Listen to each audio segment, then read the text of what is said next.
All right, thank you guys for coming. So this is the Patterns of Wonder book. You each have, well, I only have 4 copies for our school. I have one for first grade that we can use, but we were thinking to let kindergarten have them because you will have more emergent writers coming to you. If you would like one after this, let me know and we'll make sure Monica gets it checked out to you. But this goes along with, it's like the precursor to the Patterns of Power book that we have used in the district for first grade to 5, 6. And so this one's for pre-K to 1. And it's not a script, it's just a new resource that we have. It's also not to replace our writer's workshop. This is just supposed to be a little extra. And so no matter where writers are in their development, they are still writers. And so that's what we're looking at. And what it does is it goes through the first part of this book. It has just the process and how you would do it every day. And then the next part of the book chunks it up into the phases. So there's different phases of emergent writers, and it kind of breaks down what that looks like, how to model lessons and guide those lessons with mentor text throughout that book. So, and then it gives you the planning behind the process. So we're gonna look at each one of these today. And the first part we're gonna look at is that process. So it's your invitation to wonder, invitation to compare and contrast, invitation to imitate together, invitation to play, invitation to share and celebrate. And so the idea behind this is that each step of the process takes 10 minutes or less. And so we're gonna look at how we can incorporate that into the lesson, because we also are breaking it up through several days. So it could be like 5 days. Day 1, you're doing the wonder. Day 2, you're doing the imitate, and you're breaking it up that way. So like during shared reading or read alouds is a good time to do invitation to wonder. Invitation to compare and contrast could be like contrast is writer's workshop in the morning meeting. Invitation to imitate together is a shared writing, interactive writing. Invitation to play, writer's workshop, reading workshop, shared reading. Literacy centers are great in the read alouds. And then celebrating could be your writer's workshop at morning meeting, to just share those things. So that's kind of what that looks like. They want it to not really be, it's kind of like a warm-up, kind of like an integrated part, but it gives you the process and the phases to help you get them to conventional writing. So we're gonna look at they have lessons in the book, but if you just turn to page 10 in your book, and I've got stickies there. I'm not sure if we can write in these books quite yet, so I have sticky notes for you and pens so you can write and take notes if you want. But that first part on page 9 is actually where the process starts. That's your chapter 1, and it just goes through the process of how this is going to look in your classroom, how you can integrate this into what you already do, because we already do a lot of this stuff anyway. It's just kind of labeling it and making sure that we're really focused, and it goes with that high level question that we're working on anyway as a school, and filling those objectives and making sure we're asking those high quality questions. So I think it goes to that quite well. And so basically our first day is that invitation to wonder. We might be looking at the book, Can I Be Your Dog by Troy Cummings. We would open it up to a page. We would pick the page, and our focus phrase for this is I can show and tell people, places, and things in my writing. So basically that's what we're doing. We're looking at those people, places, and things, and you're gonna have a focus phrase on every lesson that you give, and then that follows the teak. So there's your objective. You're following that teak, you know, oh, boys and girls, today we're gonna look at, you know, how in my writing I can show people, places, and things. And so we're hitting that noun, and you're hitting your teak, and you're giving the objective. So that's that focus phrase. And so you might look at this book together, you could put it up on the slide, and you could say, oh, well, what do you see? What do you wonder? What do you notice? And they're gonna say, oh, a house. Oh, I think a house is, you know, you're really modeling and doing those think alouds with them as you do it. And it's really step by step on page 155. and we'll go through and you can look at all the different lessons. But, and then you would create like an anchor chart.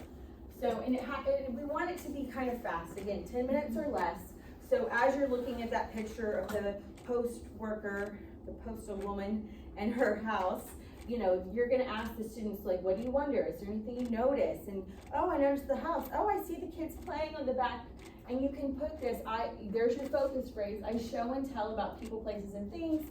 You've got your people. Oh, there's a lady. Well, we could call her a woman. We could call her a postal worker, a mailman.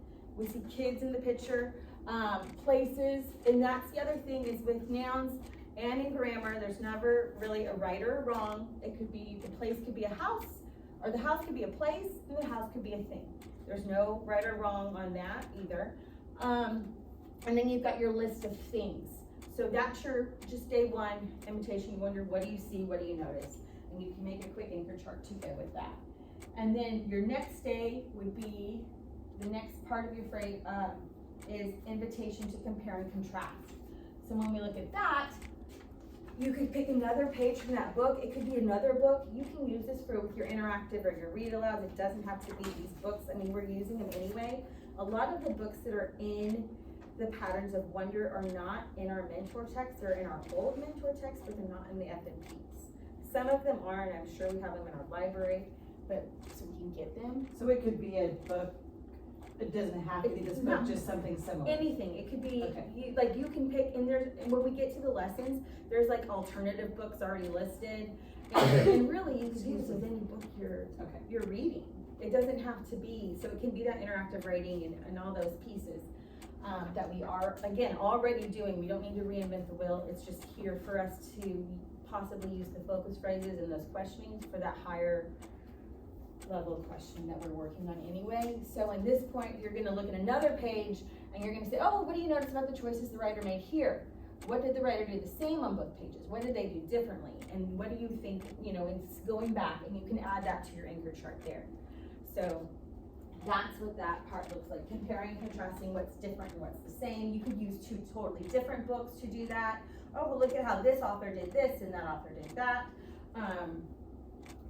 And so then your next day, you're gonna do that invitation to imitate together. And again, because this is pre-K to 1, we're doing it all together. It's not go off and do this by yourself. And what that's gonna look like is you can create this yourself. They have templates in the book as well. But you know, oh, well, today I'm gonna show and tell about people, places, and things. And again, you're gonna really use the repetition for the focus phrase. Oh, I can tell and show about people, places, and things, and really make sure you're drilling that, I guess, hard. So they'll be able to write. Like if you give them this, that's already labeled pictures, they can write their own sentence. Oh, well, and you can talk about it, you can, you know, but then they're imitating that. My classroom has tables. So then they've already written a sentence, and they may be not writers. But they're using what they see there. The next part, and then we have our invitation to play. And this is where you can use your writer's workshop and literacy stations. Some of the things that they suggested, like for this particular lesson, is students go on a noun hunt around the room and use sticky notes, or they can sort and label people, places, and things. They also talked a lot about, like, for other stations, like you could have a coffee. Some of the kindergartners had coffee shops. They had grocery stores where their students are making lists and they're writing out a menu. And so that you're really giving them that choice to play and write, finding words around the room, those kinds of things. So the play part and just basically the practice. And then next is your invitation to share and celebrate. And so in this piece, they're just sharing how they did it and how you can do it in a circle. They can all sit on the floor and everybody shares a little bit, or during your groups or something like that. It could even be a morning meeting. Hey, you know, you did a really good job on that piece of finding the people, places, and things in your writing. You wrote about riding a bike. You wrote about your brother being there. Those are all nouns, and you really did a good job of making sure that you show people, places, and things in your writing this week. So why don't you share? So that's the process. And what I like is we already get the Gretchen Barnaby text structures. And in the back of her book, we all get these checked out to us, are all of these, basically just templates for us to use. And what I like about it is it's already set up. So if you've got scribblers, you could just have the ones that are blank. Or they're not ready to write any words or letters, you could use the blank ones. And then your day 1, your day 2, so that they're held accountable when they're actually writing something.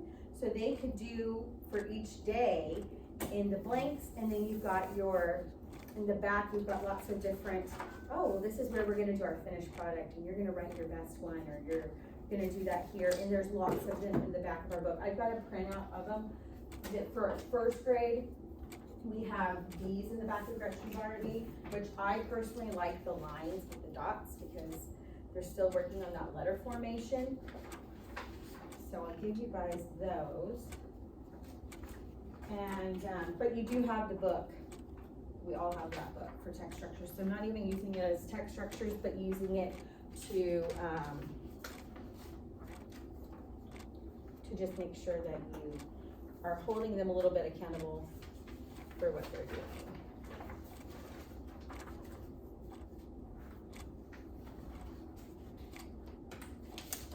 There you go. And so then we go on to the next set in our book, which is that's the process. That's what you would do every day. But now where your students are throughout this process, that's what we have to determine as we get them and get to know them better. And so what we're looking at here are the phases. So the phases start with the scribble writing, and these are the behaviors of the scribble writing. And I'll go through it on page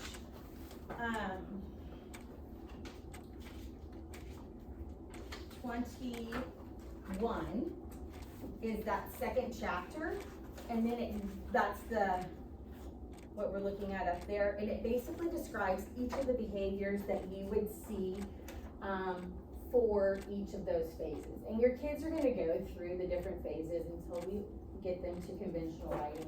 The one thing that I thought was really interesting that I know I never did even as a kindergarten teacher was letting them use crayon, because they said that the color is important to them when they're scribble writing and they're doing that symbol and letter writing, because it has meaning and it shows they can't write the word green yet, but if they're using a green crayon, then they can orally tell you those things. So I thought that was good. And I wouldn't have done that personally. So they said that was good for that oral, because it's really orally, they're telling you what's happening in their story, and you cannot see that. That's what they're doing. So I thought that was good. And we're really, if you keep going through it, they lay out for you in the book what that could look like. So this is what the scribble writing looks like. She has great little things on the side too, so you don't have to read the whole thing. And it's really just models for you. Okay, well, this is what scribble writing is, and this is how we're gonna get them to that symbol and letter writing, and how I'm gonna get them to that next phase. The nice thing is your focus phrase that you're using. For example, when we're going back to the noun lesson, I can show people, places, and things in my writing. It doesn't change, it just will look different depending on what phase they're at. And so then it's also color coded. So the whole book, if you look through at the top, sorry, mine has a lot of stuff on it here, or you can look on the side, you've got the blue, the purple, the green, and the red, and each part of it is always gonna be color coded like that. So if you're looking for scribble writing lessons, they're gonna be in that part, and then so on, so on. So you can really find them quite easily.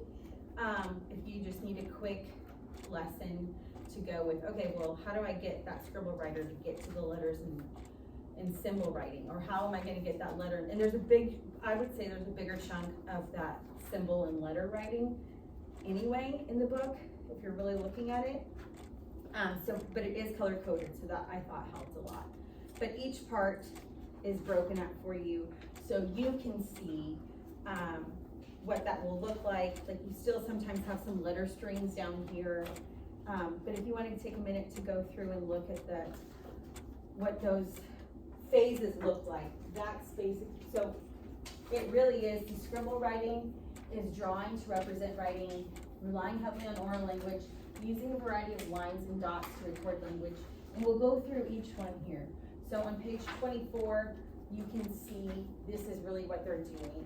And that scribble writing, it starts there and it just keeps going.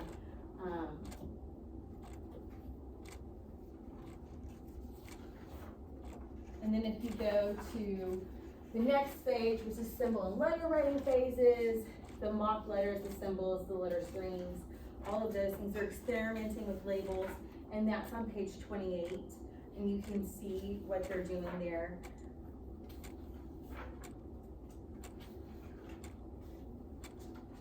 And some of our first graders might come with some of this, but hopefully, I really felt like it was more kindergarten based, but you do get your 1 or 2 that will come to us without any skills.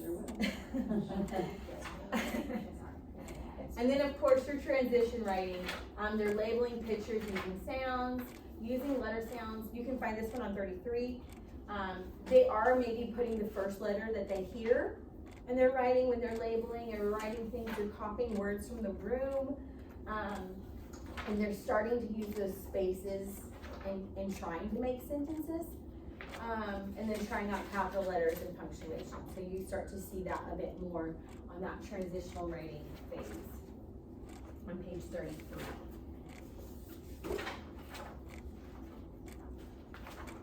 And then, lastly is our conventional writing piece, which is on page 39.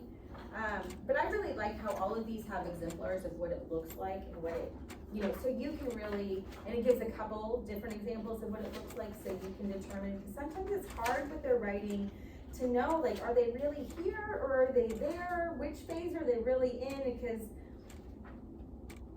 they're so little, and so this one's being able to spell those common words, like the sight words that they're able to spell and read, using the sentences, and these are things that we're really looking for in first grade anyway for our TEEPs, the spelling, the spacing, the capital letters, and I'll show you later that all of this is TEEP based and co-related to that, and it gives a vertical alignment of kindergarten to first grade and what we really need to look at for writing anyway.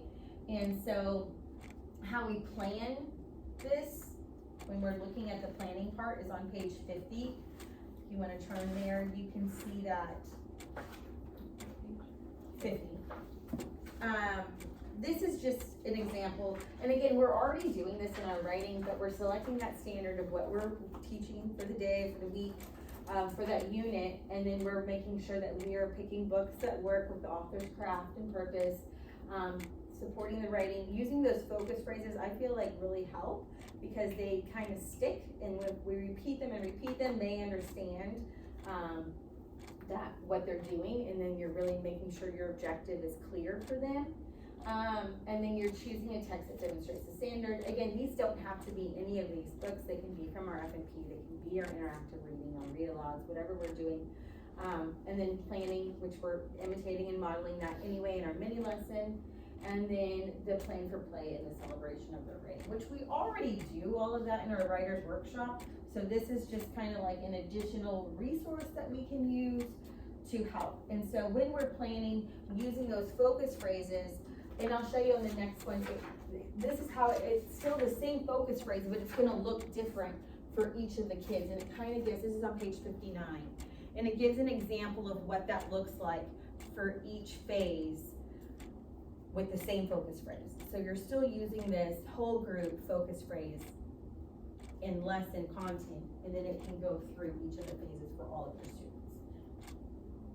And then this is that planning process, and how we're using that invitation to wonder, invitation to compare and contrast, invitation to imitate together, and invitation to play.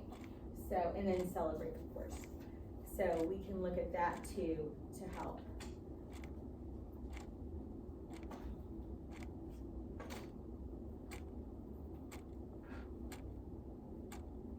And I feel like the focus phrase really grounds it, and it really is in kid-friendly language so they understand what the objective is that they're trying to do. And then here is where on page 84 and 85, these are the lessons, like it's lesson 1 point. You can see that the scribble writing is in, this is just the first page on 84. It really breaks down what it is you're looking at, and then you topic like capitalization, nouns, spacing between words, and it gives you an alignment here for you to see what you're working with. So if you've still got symbols and letters, you know, you might need to come up here, but it shows you which lesson to pick from when you're looking at the lessons. And again, they're color coded, so it's easy for us to find it in the back of the book or on the side of the book. But I find that this is easy for us to then go through and say, oh, okay, well, this is this, and this is this, and this is what I need to look at. But this breaks down the lessons as a whole picture and that big picture, so that when we go to the lesson, it's not like, oh, I'm gonna go through each one of these to see what I'm looking for. It's already laid out for you here. And then here are the vertical alignment for the teaks. So you can see that a lot of them do repeat from kindergarten to first grade. And then you can go back to that lesson planning on 84, 85 to see where am I gonna find these lessons. So these are the teaks that we're looking at, and how am I gonna get those teaks by looking at 84, 85. And then this is an example of a lesson plan that we made while we were there. Not to overwhelm you. Oh wait, it doesn't work yet. I'll click on it and make it pop up, but I'll give you a minute to look through the lessons. If you go to your next few pages here, so this tells you what the lessons are. Let's say you really want to look at transitional writing phases. You're gonna go, like I said, this first part is color coded in the blue, and it's all your scribble writing phase. But then you go on, and if you go to page 155, that's what we started with today with the little guy on Can I Be Your Dog?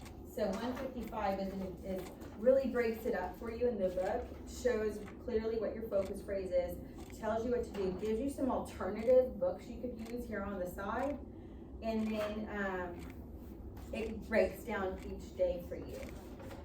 Okay. And it could be like your community time. It could be any of those things. So you can go through this and see. The one I really like is the one just before it, for kinder for sure. They do, I have it bookmarked, but I have so much bookmarked. On page 150, it's a book about, I begin my name with a capital letter. And on the back, like, it would be great for the beginning of the school year, getting to know names, getting to know people. And I thought it was really great because at the end, for your sharing and celebration, on page 154, you've got this great template that then they can write their letter. What does their name start with? And is for, write their name in a picture. Like, I thought that was super cute. And it's just a good intro to getting to know them, and you're still teak-based and following the process. So yeah, you can go through the lessons quick, and I'll get this set up so you can see. This is not what I created, this is what somebody else created, but they just happen to be first grade. I thought it was a great resource for us, personally. Yeah, Did you say we all can do one these books? We can ask for them. They said right now they had the funds for some of us, and then I wasn't really expecting to have them on campus, but we did, and so I thought I have one, and then we have these 4, so we can share them. But do we have the other one that's older? we have the Patterns of Power too. They weren't sure, because I feel like we can I feel start like with this. Great for beginning of the year. Right, for beginning of the year. So this is what somebody created. basically for first, I think it's the first so many, it's the year at a glance. They didn't finish it, they started it and shared it with us at the, but it gives you, it tells you what lesson they're using, gives you the book, and then it tells you what it's very laid out lesson plan. So we could use something like this, and I shared this with my team, earlier when I got it, but that was over the summer and you might not have really looked at it. So yeah, I went, like go through it and see what you like and what you think. And what they had said is, we don't have the books, we should have some of the books on campus from Mentor Text, but, and it could be in some of our Faunus and Pinnell grade level sets, and if it's not in our grade level set, it could be in other grade level sets, to ask for these books, or our library could probably get them for us, but they were like buying some of them, they're still working on it, because they don't want it to be our writer's workshop focus. Who's they? They is the district. I was just curious. which They is the district. So, I was surprised, we have 4 books in the boardroom, which I borrowed, and Monica said if we want them to let her know, and she will check them out to us. I guess I don't want it to be the focus, because it's less about ideas. and To more me, about, this like, is I know, I kindergarten. agree. This is This kindergarten is, writer's workshop. yeah, that's, like, Lori and I were like, here's We're like our, over here whispering. Like, yeah, here's what we, Right? Yeah. this is a great place to keep us all together. Right, it could be different for different grades, but for the little ones, I mean, we start out labeling, well, that stuff I just saw, it was them labeling. Yeah. I mean, you know. And I love this for like brand new, like The new, you, Yeah, just to give you a script, but you don't have to use that book. right. no, You But plug we in don't, whatever this is book. no way, like, this really isn't anywhere, right? somebody created this. This is how we do it at our district, you know, where we show you all of this stuff, and then you have to go and make it. Yeah. Oh. Yeah. And then, I like, love she this. stopped at week, Some of those. for a couple of weeks, we've got some of them. Can And yeah, you that's share the- that with us? I can totally share it with Maybe you. the old, Um, Don't Cry Over Spilled Crayons, I don't know that story. I love that they're new stories, I don't know. Some of them, because a lot of them are And so, popular. yeah, and I don't think she used all the stories from this particular resource We either. could also find it for the screen.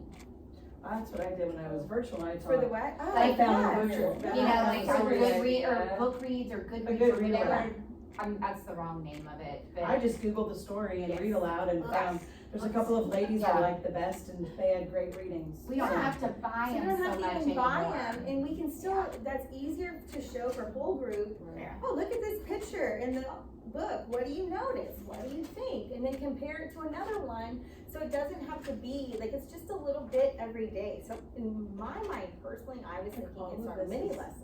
Yeah. All of this is I writer's don't I workshop. wanna stand up and say amen. Y'all think the writer's workshop and all that, I feel like the writing gets meaty and good until January. So this to me is like, start off strong with this. And really And this is like our focus whole on- year. Yeah, Yeah. for you guys, and then for Yeah. us, maybe. Cause you this get is to the first- point where there's capitalizing, spacing, punctuation. Some get to that, we talk about it all the time, it's just some of them are not developmentally ready to do it yet. But Right. it's there. But they know it, it's just a matter And of they'll be getting able them. to, they'll go, oh, I heard of that, I know what that period is, and Mhm. that kind of stuff. And I really like that you're reinforcing the T, which is the focus phrase. And then that's exactly what she's looking for our high quality instruction. Because it's that high level of questioning and meaningful work activities that Cause she these gave scribble us. writing lessons are gonna be like the first 4 months of school, Right? you know, for That's us. why I thought that it would be really important for you guys to Because see this it. is- Cause that's what Cause you're you gonna could go from this get. to go, okay, let's, I have you know, like this page, we have a 4-square page, it's literally 4 squares and that's it. Yeah. And the place for their name. And we talk about whatever story, and then we label easy pictures and label those 4 And pictures. That's why I like the Gretchen Marty book for structure, because you already have it. She's checked this out to each of you. Yes. And so you've got, like, and even if you only do 3 days, let's say you don't document your play day. Okay, so you've got your day 1, day 2, day 3, where they're actually just playing, but there's space for them to draw because you get your, and if you start here, you've got the drawing, and if they wanna write words, some of them aren't writing a lot And all of anyway. this is halfway through the kindergarten year. and That's what I thought, so I think this is great, and like, we can then move on, because we have access to Patterns of Power as first grade. Love it. So I thought it was a really good resource. I always struggle with exactly how to teach writing. You know, like, You just I never there's know. so many different sources Right. and Well, this and. I like the focus phrase order. Yeah, it's like narrow. It's like we kinda do that, but it's very Right. specific. It's I tough, like this is good for my brain. Yes. Yes, because you don't really have to, I feel like sometimes we're overthinking it, and even on the Yes. writing, Yes. when you're reporting on it, I'm like, Like, ooh, this is totally are ours they right really here, or are they not? And there's so many good exemplars in the book to really say, okay, well, this looks more like this one than that one, so This I is all can grade it. Yeah. And to ask a first grader in September, okay, write about a small moment for you. Yeah, No. no way. And you've got some that will, and then you've got some that are still like They, the second stage of writing. Yes, yeah, So- you are gonna get a few of those. you do get a few, Yeah, or some okay. that have never been to anything. I just So think it's there's some- overwhelming for the kids if it's not a focused, like, point. Yes, and we can review, like, it doesn't have to be like, oh, this is only 1 week, and then you can't do it again, like, you Now, I'm can. feeling like some of this is several weeks. Yes, and you for can us. really make it several weeks and use those phases and use that process to really make sure they Oh, yeah. understand. And But having that focus phrase, I think is really. and they do repeat it because you say it so much, they kind of rotely know it. And then I feel like then we're also hitting our campus goal of that high quality instruction because they know what the objective is. Oh, I can show nouns in my writing. Yeah. And so I just feel like it all kind of goes together. And so I was really excited that we got this resource. I really like Patterns of Power when I taught the upper grades, but Yeah, this I've is, never even, I haven't heard of it. I like so the this clear is- focus. yeah, and I feel like the book what- is what- organized. Just the clear focusing, Yes. because, too many words, it's just overhead. And like they said, you can write it on a sentence strip and put it up on the Yeah. board, so you've got your objective that's clear, because that's one of the things that Denise is really looking at is coming into a room and people not knowing what we're doing, and so, oh no, we're writing about people, places, and things, like if And they yet the said people, that. places and things have those little pictures underneath for Yes. the kids that can't read the pictures. Right. Exactly. Cause the I can statements, I've always thought, well, okay, but Yes, they that's can't for read you. it. It's Yeah. for you, Christy, not that. And so it really brings it down Mine's to sold their from a month level. ago. I just, Well, and I thought too, I was writing this, I know that Denise has talked in the past about having like a chart of their growth of writing. Well, here you could have scribble and examples, symbols, examples, transitional Oh. examples, conventional examples. I think I had them, I just didn't label. Right, but But I like can having- label them, yeah. Yes, I like that they can go under a category. right, and then it could really be called, lines like, up the writer's well. log. Yeah. Cause I know Alexis tried it last year and didn't get How too come- far, I, but so, okay, I mean, so ours would be Lori like said here who for most of the who school looks year. at that, like, That's a silly But you question. could, Look at what? you could get Look at that. examples from first So- grade For sure. I, when, and say. you know this how is in the first grade spring, and whatever name. Each one. So the you know kids how in can the see spring what's they supposed had to to get to like, Oh, To to help the- them have a goal. to have a goal? Yeah. I'm like, okay, you guys were, like, when I made those charts and moved the stickies, like, you're on this chart for your editing to check for this, you're on this chart. I used the ones we had put up in the fall that I hadn't gone back to for a long time, like those examples. I'm like, okay, you guys were all here. Now I want you to try to be on this one to move your sticky. And that's all I said, like, I just did it, walked away, and, So you could Yeah. even have examples, but then chart the kids. With their With name. well, that I did in the spring when we got into editing, because Okay. it was like their challenge to Well, go we just- back we- and try to Our do challenge would be to something. go from scribble to symbol, so. Yes. And then I was just saying to Becky, we could borrow some of your examples of the transitional and conventional. Cause you'll have a couple. Yeah, and Yeah. that way we could photocopy it and show our students what their goal is to look like at some point. Yeah. I like it. this. I like the vertical. I thought it was great, and then the vertical alignment that they gave just helps kind of, cause we're just reinforcing what you've done in kinder. And I feel like this just gives you a really good model and it's an easy to read book, I felt like, it's very laid out well. Are you And the examples are amazing. Yeah. And So they're no, all I there. thought they were good, and like I said, we have the Gretchen Barnaby, let me know if you have any questions. and we're good. Can I have this one checked out? Thank you. Yes, let me, I'll put your name on a post-it. Okay, we can share the two of them for Kinder, because there's only 4 of Well, us. I've got one that I got from the district, so put your name on the sticky if you'd like it, and I'll ask Monica to check it out to you. You got the one that says team After. leader. No, I don't have to. Yeah, you do.